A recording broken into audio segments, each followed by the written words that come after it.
When your Prius makes clackety-clack sounds and it sounds expensive as hell. Let's get started.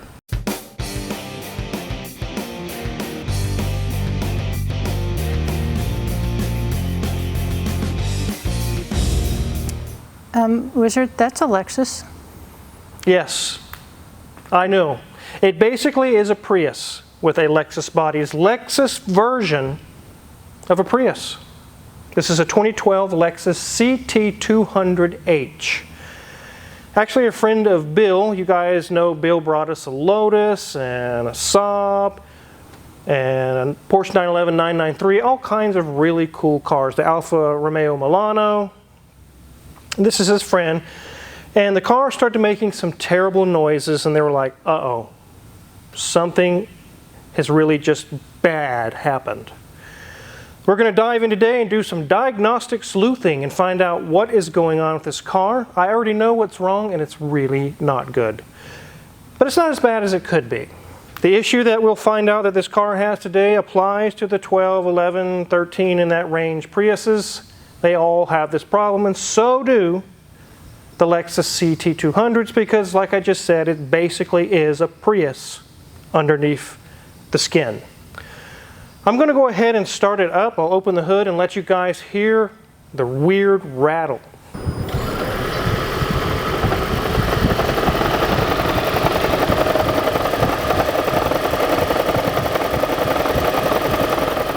Oh, Wizard, that sounds bad. Yes, I can already hear it now at an unscrupulous shop. Oh, you need a new engine. Your rods are shot. It's knocking. And they don't even know what the hell they're talking about. It does sound that way. It sounds like wrist pins are knocking, or the main crankshaft mains are knocking, or something really bad is wrong. And I could probably take this guy to the cleaners if I was some of the shops. Some of you guys have mentioned in the comments that you've been taken to the cleaners. They're out there, guys, I'm telling you. Let's scan for codes before we do anything else. Let's see what we see. Okay, so I noticed the check engine light is on. It's been on since it came in, so let's go into that control unit and see what we see. We have some issues going on with cylinder 1 misfire and also some coil codes, which the coil could be dying. It could be something's wrong with the coil, but I think it's going to go a lot deeper than that. But definitely cylinder number 1 is something going on there. So we definitely have something going on with cylinder number 1. Grimes actually mentioned this when it first came in, making this noise. He said, cylinder misfire. And here's why that makes that noise. It has nothing to do with your engine going kaput or grenading.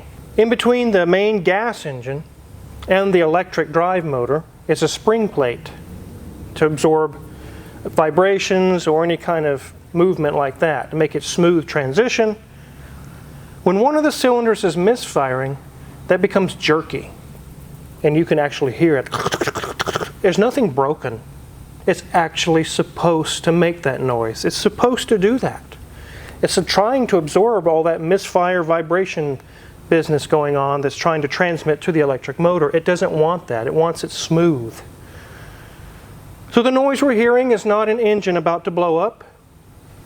It's just trying to smooth out the fact that cylinder 1 is misfiring. But why is it misfiring? Let's take a look into the coolant reservoir before we dive into cylinder number 1. Let's go ahead and open the cap. That was quite a bit of pressure there, and I hadn't even let it warm up at all, hardly. Let's take a look inside.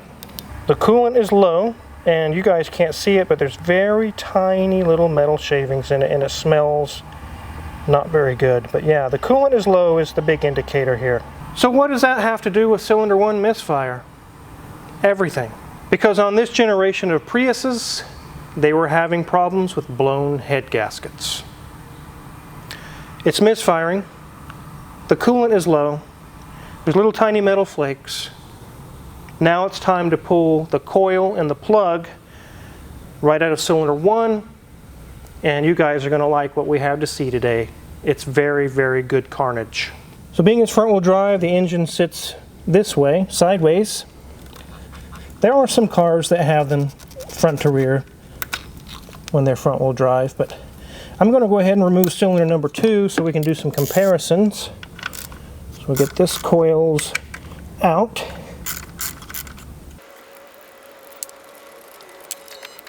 This doesn't take a spark plug socket like Grandpa's Chevy 350. It takes the little 9/16 or 14 millimeter one. So go ahead and put that in there.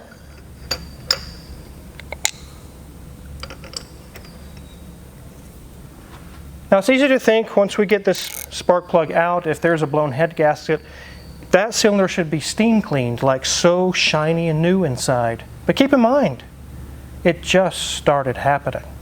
So it hasn't been going for a long time, but let's see what we see.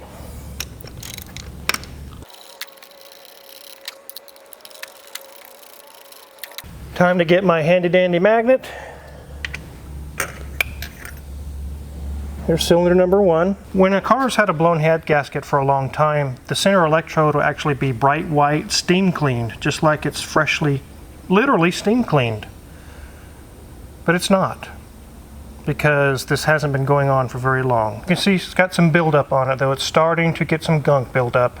This is cylinder number 2, and it looks clean. There is no gunk built up. So something's definitely going on with cylinder number 1. So far we don't know a whole lot, but we're getting ready to get a tool out that will show tons. I know you guys love it when I pull out my Techlong. Wizard, we don't... No, not that. Not that. Come on, guys. Where's your minds?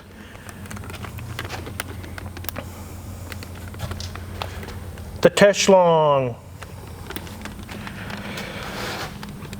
which is a borescope camera. So I'm going to put the camera on side view. You can actually look to the side. We'll go into cylinder number 2, which should be a clean cylinder. There's the cylinder wall there. It just has normal carbon, which you would expect to see on any engine, really. As we go down the cylinder wall, there's the piston. It looks like a good running engine. Cylinder number 1 doesn't show a whole lot yet because I just ran the engine. But we're going to simulate a pressurized cooling system by pumping it up with pressure. We're going to pump it up to about 10 or 12 psi, 15, somewhere around in there. So with cylinder number 1, we just pressured up the cooling system so we can show if there's any leaks going on. One thing we'll notice is it's already dropped about 3 or 4 psi. Look at this, guys. You can see the water is coming in, you can see the little bubbles, and pouring down the cylinder, and it's literally filling up on top of the piston right here as we speak. That's cooling, guys. In the combustion chamber. Look, it's red colored even. So now I'm going to let off the pressure so we don't keep pouring in coolant.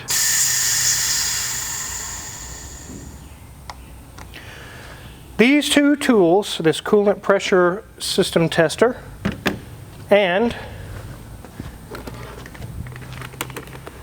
the Techlong, are invaluable tools in a shop. They can answer questions very quickly that are difficult to answer. Without this, I mean, it would be very hard to look in through the hole. You might be able to see some coolant, but with this tool, I was able to see it actively running down the cylinder. And I can take pictures of it and show the customer as well. So this engine has a blown head gasket, which is, upon startup, probably extinguishing the spark plug or causing all kinds of issues. It's misfiring on that cylinder. It's been doing it long enough maybe that it may have killed this coil. We're going to probably quote plugs and coils as part of the entire repair, but this is not a 3 or 4 hour job. On one of these Priuses or the CT200H, the book actually calls for it to be an engine out job. 24, 25 hours. I think it can be done in the car, but it's still going to be 16 or 18 hours. So on top of all those hours, we got head bolts, head gasket kit, spark plugs, coils, coolant, engine oil. Oh, and guess what? Just like I always say, I'm not putting your old timing chains back on. So you get to buy an entire timing chain kit with all the seals, sprocket, everything, complete redo on that. And then that means timing cover gasket, timing cover seals, all of those things are going to have to be purchased. So let me show you guys how tight it is to work around this engine.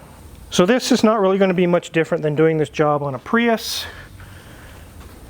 But as you can see, on top of there's an engine here. There's all kinds of electronics as well, electric cables and things, which really won't be in the way too much, but they will be in the way a little bit. There should be some things that need to be disconnected while we work on it so we don't have any issues.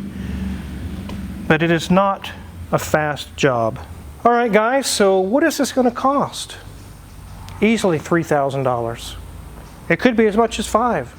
I don't know what we're going to find when we get it all apart. I've actually quoted jobs before thinking we're just doing X and Y. And then we get it apart and there's a Z and an A and a B and a C. It's like, oh wow, I really wish I would have known this. The price just went up quite a lot. So it's like $3,000 to $4,000 for the basic head gasket job. That includes timing chains, head bolts, all those things I just listed. It's very expensive.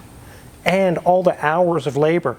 We also are going to check the cylinder head for flatness when it comes out to make sure it doesn't need to be resurfaced. If it does, it'll have to go to a machine shop and be professionally resurfaced. There's a lot of things to this to think about. I've mentioned this before with people with head gasket jobs and say it's just a head gasket, like $30. Why is all the expense? Or you can't use the old head bolts. You can't use the old timing. I mean, it just goes on and on and on. There's a ton more than just the head gasket. Is it worth doing this repair? I'll show you a picture here. This has 161,000 miles on this one. Here's a picture of a 2012 that's going for $7,000 on Facebook Marketplace. So if it's possible that it does get up to the 5 range or in the 4s, is it worth it? It's on that teetering edge. The customer's really going to have to decide if they want to dump that money into this. You could take $4,000 or $5,000 and dump it into a $20,000 really nice car and not even put up with this anymore. Or you could look at it like, the rest of the car's fine, I can drive this another 5 or 10 years and just spend the money to fix it.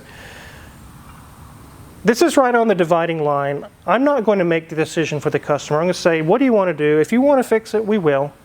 But understand that if this car gets into an accident and is totaled, you will not be getting the money you spent on this engine back. You will only get what the vehicle's worth, not a dime more. You will lose all the rest of the money. That's definitely something to keep in mind when you're dumping a load of money into a car. What if it wrecks? Or what if it gets wrecked? I could lose everything that I put into it.